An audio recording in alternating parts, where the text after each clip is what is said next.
이제 디도서 3장을 시작하겠습니다. 자, 현재 우리가 살아가고 있는 이 시대의 시대 정신은 포스트 모더니즘 시대를 살아가고 있습니다. 포스트 모더니즘이라는 게 이 절대 진리를 인정하지 않습니다. 그러다 보니까 절대 진리가 인정되지 않는 시대에 절대 진리인 하나님의 말씀을 섬기는 기독교인들은 이런 시대를 산다는 게 결코 만만하고 쉬운 일은 아닙니다.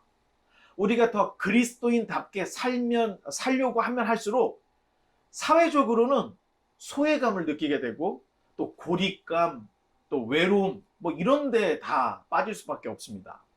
아마도 초대교회 성도들도 그 거대한 로마 시대에 이러한 소외감이나 고립감이나 외로움을 다 느꼈을 거라고 생각을 하는데, 어쩌면 모든 시대에 우리의 모든 믿음의 선배들은 다 이렇게 소외감이나 고립감이나 외로움 속에서 신앙을 지키며 신앙의 승리를 이룬 것이 아닌가, 이렇게 생각을 해봅니다.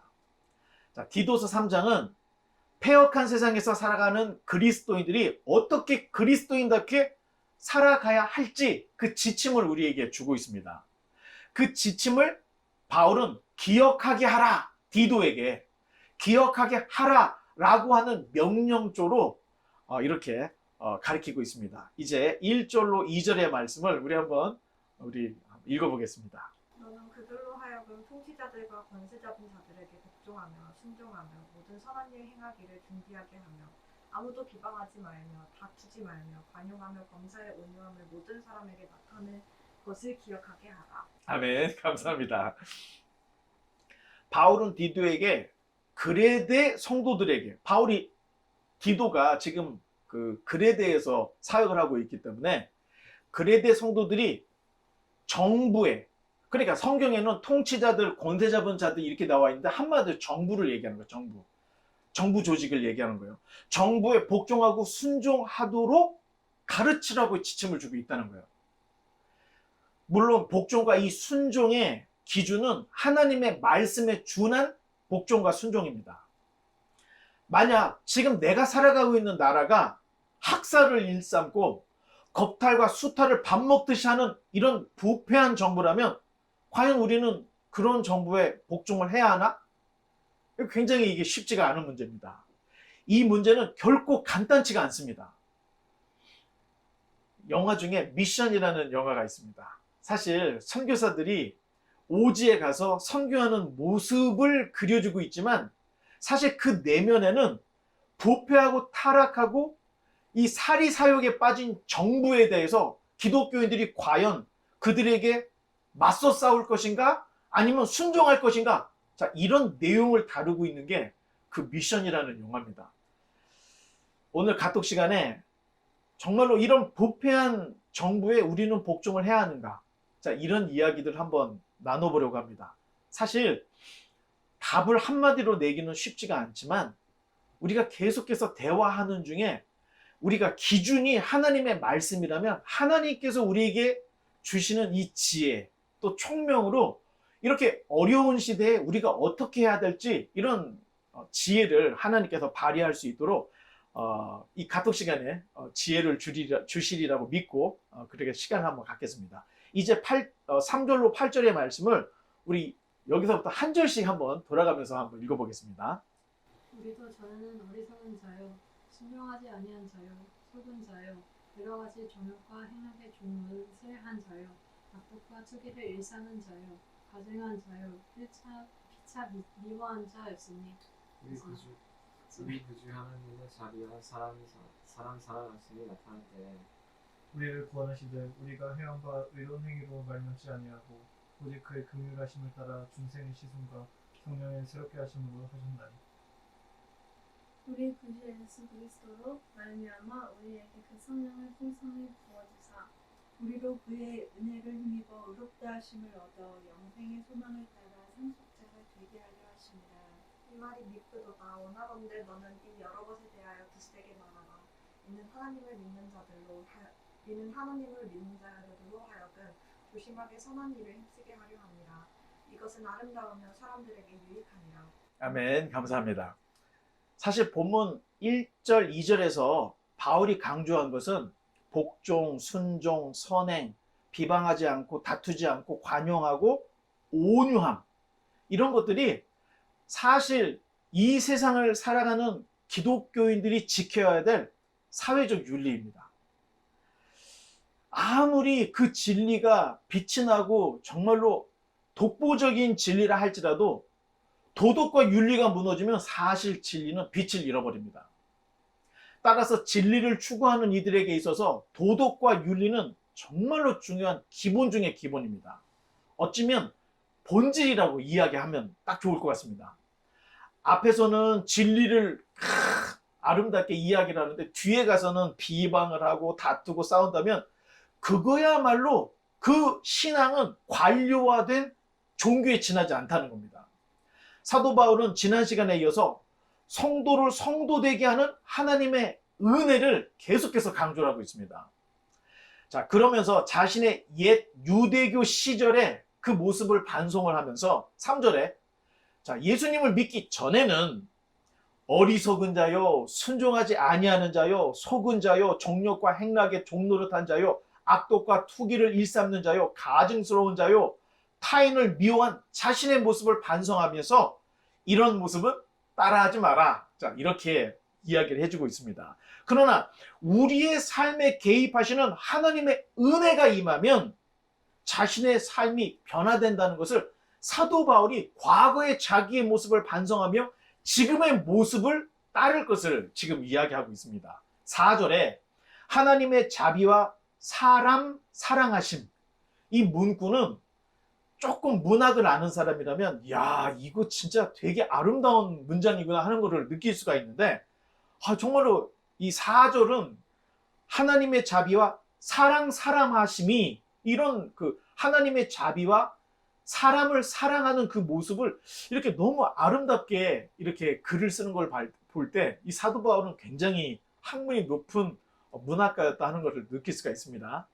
이 하나님의 은혜라는 것은 자비와 사랑의 결과라는 겁니다. 본문의 5절과 6절에는 로마서에 나타난 사도 바울의 그 장엄한 구원론을 마치 요약을 하고 정리한 것처럼 이렇게 기록을 하고 있는데 하나님의 구원하심은 우리가 행한 바 우리의 의로운 행위로 말미암지 않고 자, 우리가 착한 일에서 구원받는 게 아니라는 거죠. 하나님의 긍휼하심에 따라서 된 것으로 하나님이 그냥 우리를 불쌍하게 긍휼히 자비와 사랑으로 우리를 구원해 줬다. 그래서 중생의 씻음은 거듭남을 말하는 것이고 성령의 새롭게 하심으로 우리를 완전히 변화된 사람으로 만들어 주셨다는 사실 로마서의 그 장엄한 구원론이 한 5절, 6절 이 두 절에 그냥 압축이 되어서 이렇게 이야기를 하고 있습니다. 오늘 본문에서 특이한 것은 성령님의 역사하심을 바울이 딱 강조를 하고 있다는 겁니다. 성령님께서 예수 그리스도로 말미암아서 우리에게 풍성하게 임하셔서 우리에게 믿음을 주시고 새롭게 하시고 우리로 하여금 예수 그리스도를 따를 수 있는 무엇을 주십니까? 능력을 주신다는 겁니다. 내 의지만으로 안 되기 때문에 성령님이 예수님을 따를 수 있는 능력을 주신다. 성령을 강조하고 있습니다. 그러니까 나 혼자만의 힘으로는 구원에 이를 수도 없고 또 거룩하고 경건하게 살아갈 수가 없다는 겁니다. 도우시는 성령의 도우심이 있어야 성령님의 그 도우심과 내 의지가 합쳐져서 연합이 되어서 그리스도를 닮아가는 삶을 살 수 있다는 것을 이렇게 이야기하고 있습니다. 그 결과 7절에 우리로 하여금 의롭다 하심을 받아 영생의 상속자가 되게 하려 하시는 것이다. 자, 우리가 이 땅에서 그렇게 예수님을 따라가고 선하고 의롭게 살려고 할 때 나에게 남는 게 무엇인가 이렇게 생각할 수가 있습니다. 그런데 그러한 삶의 결과는 영생의 상속자. 죽어야 영생을 얻을 수 있기 때문에 지금은 몰라요. 그래서 상속자라는 말을 붙였는데 죽어서 끝이 아니라 죽어도 영원히 죽지 않는 영생의 상속자가 될 것이라는 약속이 있는 하나님의 백성이라는 것을 사도 바울이 강조하고 있는 겁니다. 사도 바울은 목회자에게 자, 디도야, 디모데야, 목회라는 것은 이렇게 해야 돼, 똑바로 해야 돼, 이런 잔소리 같은 것은 다 일축해버리고 한 사람의 그리스도인으로서의 본질, 네가 그리스도인으로서 갖춰야 될 소양, 그 본질이 무엇인지를 2장에 이어서 지금 3장까지 이어서 이제 마무리를 하고 있는 것입니다. 본질이 그만큼 중요하다는 것입니다.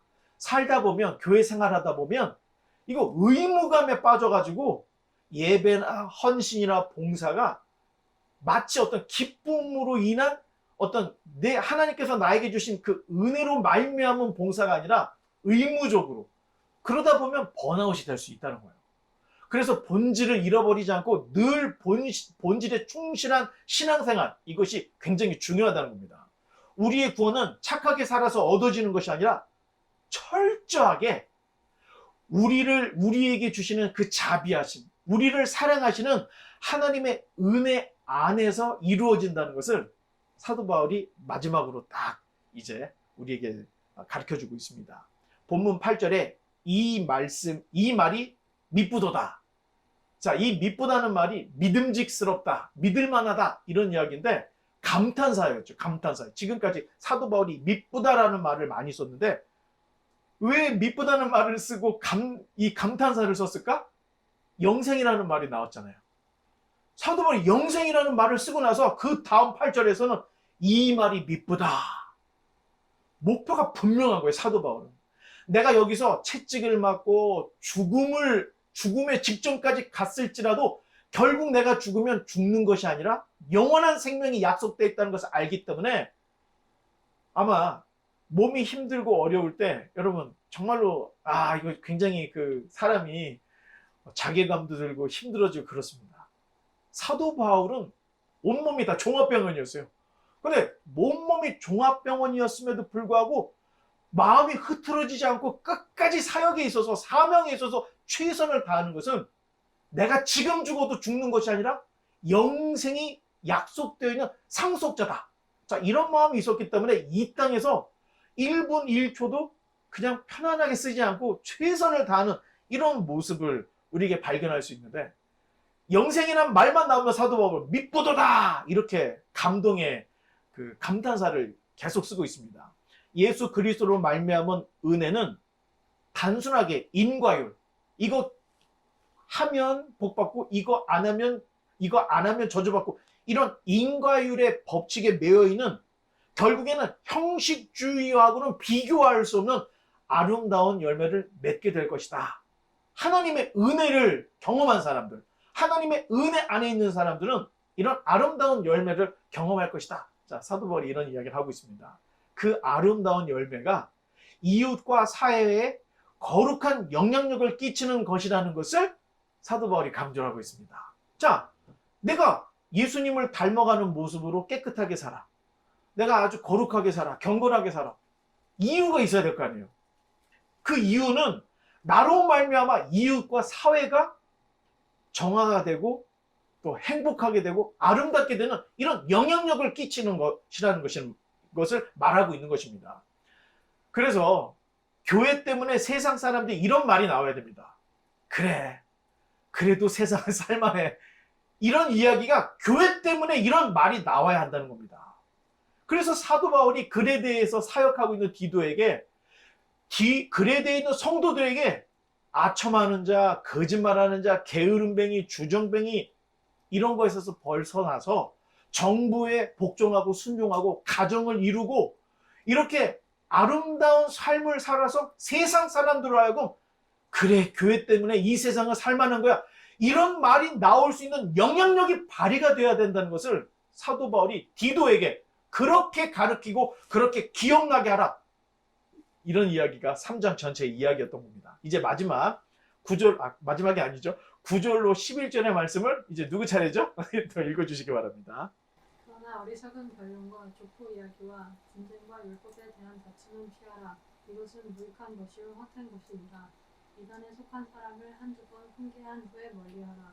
이런 사람은 내가 아는 바와 같이 부패하여 스스로 정죄한 자로서 죄를 짓느니라. 아멘. 감사합니다. 이단에 빠진 사람을 재개종시키는 것은 정말로 어렵습니다. 차라리 그냥 아무것도 모르는 자연인을 그 자연인에게 복음을 전해서 그 사람이 건실한 기독교인으로 만드는 것이 어쩌면 더 쉬울 수가 있습니다. 한 사람을 잘못된 길로 간 사람을 데리고 오는 게 쉽지가 않다는 거예요. 제가 이제 기타를 좀 가르쳐 봤는데 기타를 배우려고 하는 학생들의 대부분이 유튜브 보고 한 곡을 열심히 연습을 한 거야. 근데 두 번째 곡은 못 하겠어. 그러니까 기타를 다시 배워야 되겠다. 와서 보면 이게 시간이 걸리는 거야. 잘못된 습관을 하나도 모르는 상태에서 가리키는 것보다 훨씬 어렵다는 거예요. 이단에 빠진 사람을 돌이키는 게 이렇게 어렵다는 겁니다. 이단에 빠져 있는 사람을 데려오게 하는 것은 정말로 너무너무 힘든데 참 속상한 것은 이단에 빠진 사람들을 자세히 살펴보면 정말로 선량하고 순진한 사람들이에요. 그리고 열정이 있고 하나님에 대한 그 뜨거운 열정이 있는 사람들이 이단에 잘 빠진다는 거예요. 너무 신실하고 선량하고 착하고 순수해서 그냥 이단에 빠져버린 거예요. 자, 그렇게 생각하면 이단에 빠진 사람을 건져오고 싶은데 이런 사람을 건져오는 게 쉽지가 않다는 거예요. 일단 이단에 빠지면 대화가 안 돼, 대화가. 진짜 대화가 안 됩니다. 그리고 무슨 말만 하면 논쟁을 하려고 달라드는 거예요. 그래서 정말 어렵죠. 정말로 너무 안타까운 그런 일들입니다. 제 경험으로 이단에 빠진 사람들을 위해서는 그냥 간절한 기도를 해주는 거, 이거보다 좋은 게 없다 이렇게 생각합니다. 왜 만나서 이야기하면 싸움이나 하고 논쟁이나 하고 방법이 없는 거예요. 그러니까 제발 저 사람이 좀 돌아오게 해달라고. 자, 이거 교회의 문제입니다. 어느 교회에 사모님이 이단에 빠진, 번역에는 없습니다. 그런 교회가 있었어요. 근데 목사님도 얼마나 괴롭겠어요. 사모님이 이단에 빠졌으니까. 근데 더 대단한 게 성도들이 목사님에게 아무 말도 안 하고 기다려주는 거야. 그 사모님이 돌아올 때까지. 몇 년, 한 3년이 걸렸는데 결국에는 사모님이 돌아온 거야. 저는 제가 생각할 때 목사님도 정말 대단하지만 그걸 기다려주는 성도들은 더 대단하다. 거기다 한 가지 더. 그런 성도를 길러낸 목회자는 정말 위대하다. 이렇게 이야기해주고 싶습니다. 자, 이제 12절로 15절의 말씀이 이제 마지막인데 또 이번에 그냥 한번 돌아가면서 저쪽 할까요? 예. 내가 아들 많아 두 기고를 내게 보내리니 그때 네가 급히 니고블리로 내게 오라. 내가 거기서 겨울을 지내기로 작정하였노라. 율법 교사 세나와 및 아볼로를 급히 먼저 보내어 그들로 부족함이 없게 하고 또 우리 사람들도 열매없는 자가 되지 않게 하기 위하여 필요한 것을 준비하는 좋은 일에 힘을 쓰기를 배우게 하라. 나와 함께 있는 자가 다 내게 무난하니 믿음 안에서 우리를 사랑하는 자들에게 너도 무난하라. 은혜가 너희 우리에게 있을지어다. 아멘. 감사합니다. 자, 니고볼리라는 또 지명이 나오죠. 아마 제가 그 니고볼리에 대해서 이미 오래전부터 계속 얘기를 해왔습니다. 근데 이 니고볼리라고 하는 이 지명을 여러분이 요새 인터넷 성경 있잖아요. 딱 찾아보면은 지금 읽었던 본문 딱 여기 한 번만 나오는 단어예요. 지명이. 여기 한 번만 나옵니다. 자, 니고볼리라는 이름을 분석을 해보면 니고, 볼리가 합쳐져서 니고볼리가 됐어요. 니고가 뭐냐면은 니키, 나이키. 나이키 뜻이 뭐죠? 빅토리, 승리예요. 자, 볼리는 이게 지금 약간 이렇게 연음화되어서 이런 얘기인데 사실 폴리스예요. 폴리스. 도시를 상징하는 폴리스. 이게 볼리가 된 거예요. 그러면 니고 볼리는 무슨 뜻일까요? 네, 승리의 도시예요. 승리의 도시. 이름이 너무 좋죠? 자, 니고 볼리하고 비슷한 이름을 가진 사람이 하나 있어요. 니고데모. 니고데모라는 뜻은 백성의 승리라는 뜻이 있습니다. 좀 뭐가 이제 좀 알아지죠? 그럼 이제 니고볼리 잃어버리지 않을 거예요. 니고데모를 생각하고 니고볼리를 생각하면. 자, 그 다음에 그림을 보시면 그럼 니고볼리가 어디에 있냐? 자, 그림을 보면 자, 요 부분, 그러니까 이 돋보기 빼고 자, 이 부분이 그 이탈리아 그 부추같이 생긴 그 발 나오죠? 이게 이탈리아고 요 밑에가 시실리 섬이에요. 자, 그 다음에 여기가 그리스. 고린도, 아테네, 당시에는 여기를 아가야라고 불렀어요. 여기가 그리스. 그리고 여기가 마케도니아 지방. 그리고 근데 여기는 여러분들이 알다시피 옛 페르시아, 지금은 소아시아라고도 부르고 지금은 터키로 되어 있죠. 터키가 이 지역이죠. 자, 그러면 디도가 지금 사역하고 있는 곳이 여기 그레데 섬이에요. 크레타 섬. 자, 그러면 니고볼리는 어디냐? 그리스의 서쪽 지방이에요. 사도 바울이 소아시아에서 이쪽 그 마케도니아로 갔을 때 빌립보로 갔죠. 그리고 데살로니가로 갔죠.